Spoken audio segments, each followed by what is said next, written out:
அளவுக்கு உனக்கு திறமை இருந்தால் நாங்கள் இருவரும் புதுமண தம்பதியோடு இருக்கோம். என் மாமாவோடு யுத்தம் செய். நீ புதுமண தம்பதியானாரு பழையமண தம்பதி அவர் தோல்வி அடைந்து விட்டால் நாங்கள் உனக்கு அடிமை. நீ மாமா அப்படி இந்த சின்ன பையன் சின்ன பையன்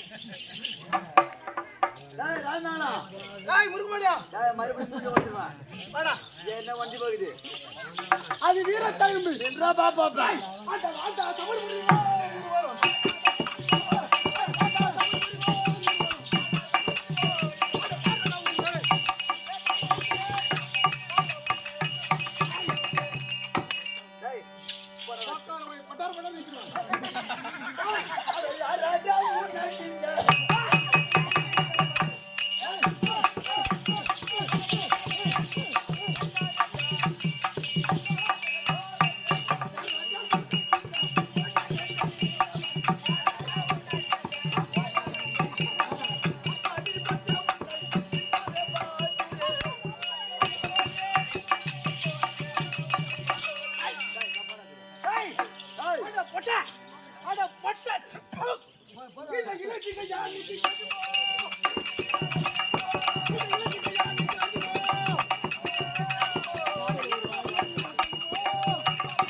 பொங்கல் போனா என் மயிராசி பொங்கல் போனா போய் பாத்து பொங்கல் போனா பூரி சாப்பிட போறான்.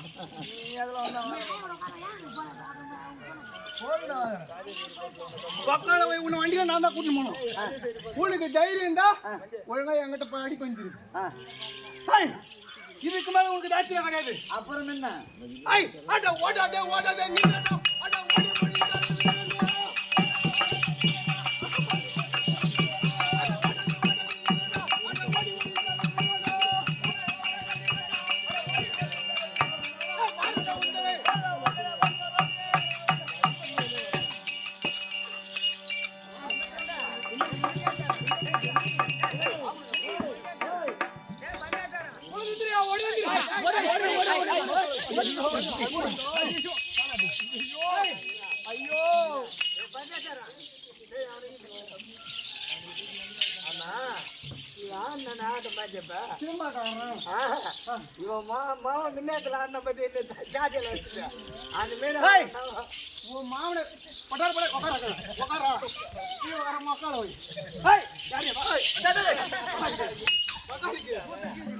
மாமனார் அடிச்சு ஜெயிச்சா வயதானா பார்த்து கொள்ளலான்னு சொன்னீங்க. என்ன எவனா ஆட்ட முடியாது.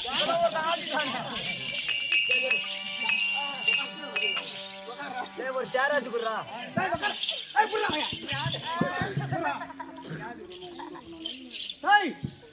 என் தந்தையாரும் என் தாயாரும் என்னுடைய அண்ணன் இன்னொரு அண்ணன் இருக்கிறாங்க.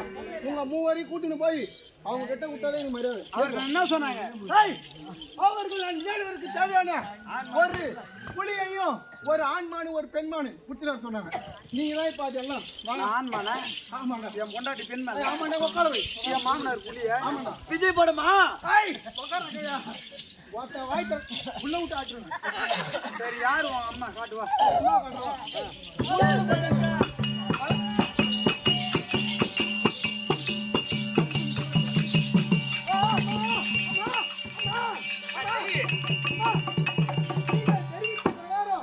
நீங்க ஒரு ஆண் புலியை கொண்டு வர சொன்னீங்க. ஏன் சித்தங்க அந்த அப்பேர் பட்ட ஆண் புலியா கொண்டு வந்து பாரு. பாத்தியா?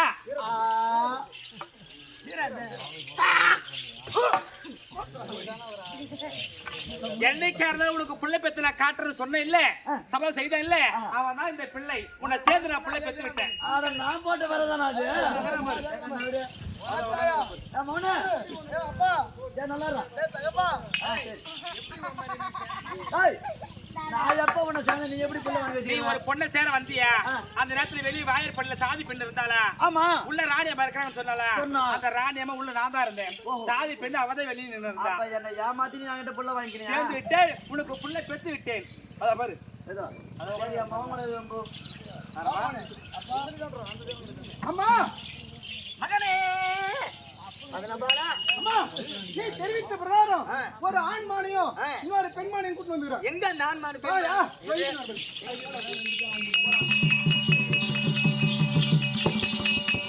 ஏடா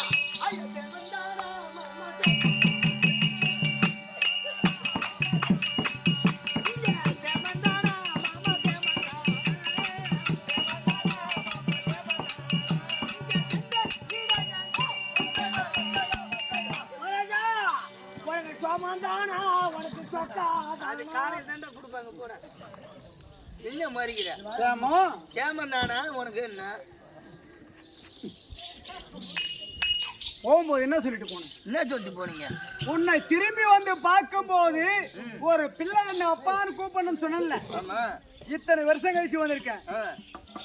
பிள்ளை அப்பான்னு கூப்பிடணும்னு சொன்னேன். இப்படி ஒரு மணி எங்க அந்த பிள்ளை? இப்படி ஒரு மணி இருக்கு மதுரம்பாலா அம்மா இங்க வாடா இது வரைக்கும் அப்பா யாரு அப்பா யாருன்னு கேட்டல ஆமா உங்க அப்பா நீ கட்டி இழுத்துன்னு வந்தியா ஆ. இந்த ஆண்மானதான் உங்க அப்பா அப்பான்னு கூப்பிடு ஓ அப்பா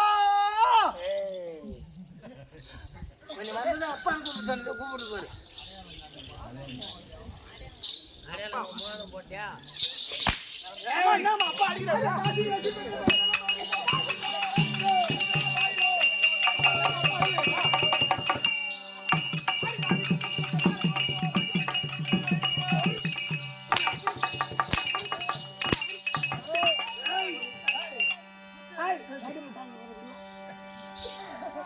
இது வரைக்கும் நான் உன்னை இது வரைக்கும் நான் உன்னை தொட்டது கிடையாது. அதானே உன்னை தொடமாட்டேன். எனக்கே ஒரு பிள்ளை பெற்று கொடுக்கணும். ஆமாங்க நான் அயல் நாடு போகிறேன். போயிட்டு திரும்பி வரும்போது ஒரு பிள்ளை என்ன அப்பான்னு கூப்பிடணும்னு சொன்னேன். எவனுக்கோ பிள்ளை பெத்துட்டு இது வந்து என்ன அப்பன்னு கூப்பிட்டு நீ என் பிள்ளை நீ என் பிள்ளை சாப்பாடு இருங்க வரேன் ஒரு வேளை சாப்பாடு போட கடற்கரை பொறுத்திருப்பேன் யார் தாசி உன்னை தொடல. அவன் தாசி வேசி பெற்றதில்ல ஏய் உனக்கு பிறந்தவன் தான் எப்படி எனக்கு பிறந்தான்? உனக்கு எனக்கு நம்ப மாட்டேன். எவங்கிட்டே பிள்ளைய வாங்கிட்டு எனக்கு அன்னைக்கு போறது நீங்க தான் என் வீட்டுக்கு வரேன். எனக்கு பிறந்துனா எப்படி பிறக்கும் சொல்லு? உனக்கு பிறகுன்னா எப்படி எனக்கு பிறக்கும்? அந்த பொண்ணு ஒருத்தக்கிறாங்களே அம்மா உனக்கு தாலி கட்டினாங்களே நீங்க தாலி கட்டினீங்களே அந்த அம்மா அப்படி கூப்பிடுங்க தாயங்க தாலி காட்டணும் நவர பையன் நீ கல்யாணம் பண்ணீங்களா ஒரு அம்மா அவங்கள கூப்பிடு ரெண்டாவது கல்யாணம் பண்ணி ஒழிக்க பிடிச்சிங்க அது ஏதோ ஒரு மூணுக்குள்ள ஓட்டு விஷயம் போயிருக்காரு மாமனாருக்கு வயிற்று வலி வந்தது தெரியுமா அதாச்சும் தெரியுமா தெரியாதா எப்பா உன் காலி என் காலம் ஒரே மாதிரி நினைக்கிற முடியும் நீ போட்டு வரணும் இரியா பாப்படாதியா நான் கேக்குறேன் காலே அளவு எடுத்து பாக்குறான்னா நான் என்ன சொல்றேன்னா உன் மாமனாருக்கு வயிற்று வலி வந்தது உண்மையா இல்லையா? என் மாமனாருக்கு வயிற்று வலி வந்தது உண்மைதான். அங்க வயிற்று வந்தாங்களா யாருன்னா வயசானவர் நாடு நகரம் நீ செத்துட்டா உன் வீடு வைத்தியரை தேடிக்கொண்டு ஊர் ஊராக வந்தேன். அங்க வயசானவர் ஒருத்தர் வயிற்று வந்தாரா? ஆமா. ஏய் பின்னாடி என்னப்பா யாரோ ஒரு வயதானவர் வைத்தியர் என்று ஒருவர் வந்தார். அவர் அழைத்து சென்றேன். அவரால் குணமடைந்தது. அப்புறம் திருப்பி வயிற்று வலி வந்ததா? ஆம் திரும்பி வயிற்று வலி வந்தது. அவர் நினைத்தது அது மறக்கணும்னா அந்த வயிற்று வலி நல்லா அவன் சொன்னாரா? ஆமாம். அப்புறம் திருப்பி அவர் நினைச்சது மறந்த உடனே வயிற்று வலி நல்லா ஆச்சா? நின்று விட்டது. நல்லா ஆன உடனே உன் மாமனார் என்ன சொன்னார் அந்த வயிற்றுக்கிட்ட? வைத்தியரே என் வயிற்று வலி தீர்ந்தபடியால் என்னுடைய இளைய மகளை உனக்கு திருமணம் செய்து கொடுக்கிறேன் என்று வைத்திய இடத்துல சொன்னாரு. அந்த வயிற்று ஒண்ணு கூட்டி என்ன சொன்னாரு? நான் வயதானவன், எனக்கு வேண்டாம், இனிமேல் நான் என்ன செய்ய போகிறேன், இந்த பெண்ணை நீயே திருமணம் செய்து கொள்ளப்பா என்று சொன்னார். அந்த வயசானவர் சொன்னாரா? ஆமா. நீ கல்யாணம் பண்ணியா? திருமணம் செஞ்சேன். அங்க முதல இரவுன்னு உன் மாமனார் ஒண்ணு ரூமுக்கு அனுப்பினாரா? ஆமா. அந்த வயசான வயிற்று வந்து என்ன சொன்னாரு உங்ககிட்ட? இது அறியா பிள்ளை, டேய் ஒன்றும் தெரியாத பெண்ணு, நல்லது கெட்டது சொல்லி கொடுத்து அனுப்புறேன், நீ போப்பா ரூம்ல இருன்னு சொன்னாரு. ரூம்ல இருந்து சொன்னாரா? ஆமா. அவர் போய் புத்திமதி சொல்லிட்டு அங்க உள்ள ரூம்ல இருந்தது யாரு? யாரு? என் மனைவிதான். ஓ மனைவியா? ஆமா. மானம் கட்டாமல நான் தான் வயிற்றுல வந்தது நான் தான். அங்க உன் மாமனாருக்கு மருந்து கொடுத்தது நான் தான். அப்ப நினைச்ச நானும் முட்டா இருக்கும் போது அந்த முதல இரவுல அவளை ஒரு புறமா இருக்க சொல்லிட்டு அந்த முதல இரவுல சேர சொன்னது என்ன நீதான் சேர்ந்தது. முதல் ரூம்ல இருந்தது நீயா? நான் தான். வைத்தியரை வந்தது நீயா? நான் தான்.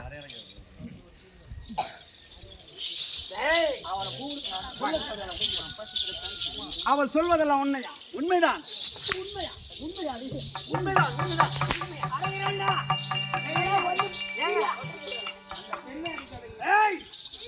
அரிசி கடன் கொடுத்தாலும் ஆம்படியான் கடன் கொடுக்க மாட்டேன்னு சொல்லுவாங்க.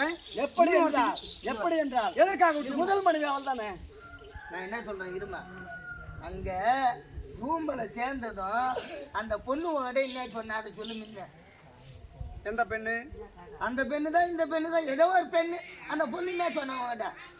நீங்கள் வெளியே சென்று விட்டால் உன்னை பார்த்து கொண்டே இருக்க வேண்டும், ஏதாவது ஒரு அடையாளம் கொடுங்கள் என்று கேட்டால் அந்த அடையாளம் நீங்க கொடுத்தீங்களா? என் கரத்தில் இருந்த கணையாழி மோதிரம் கொடுத்தேன். அது என்ன மோதிரம்? அரசாங்க ராஜ முத்திரை பத்திய மோதிரம். இதுதானா? இதுதானா?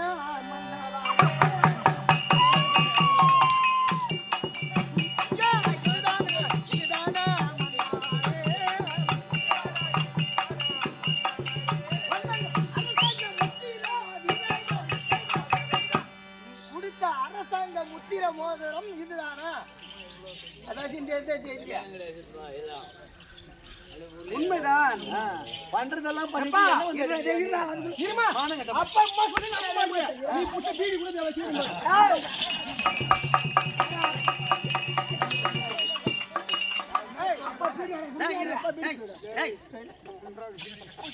என்ன சொல்றேன்னா என்ன சொல்லிட்டு போனீங்க என்கிட்ட?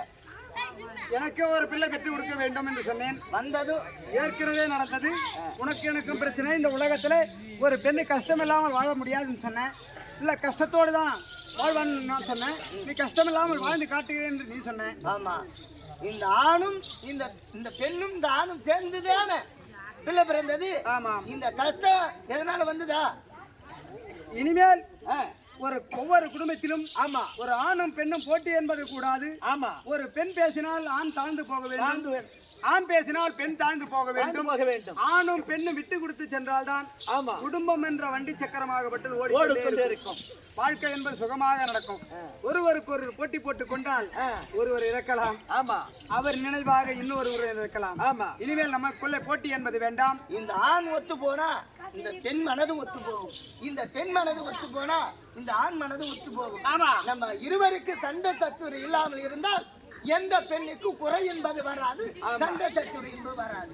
உங்கள் குந்தல தேசத்தையும் என் இளைய மனைவியால் வழங்கியும்படியான அதோ சிங்கள தேசத்தையும் மகனாக வழங்கியும்படியான அதோ மதனபாலனுக்கு பட்டத்தை சூட்டுகிறோம்.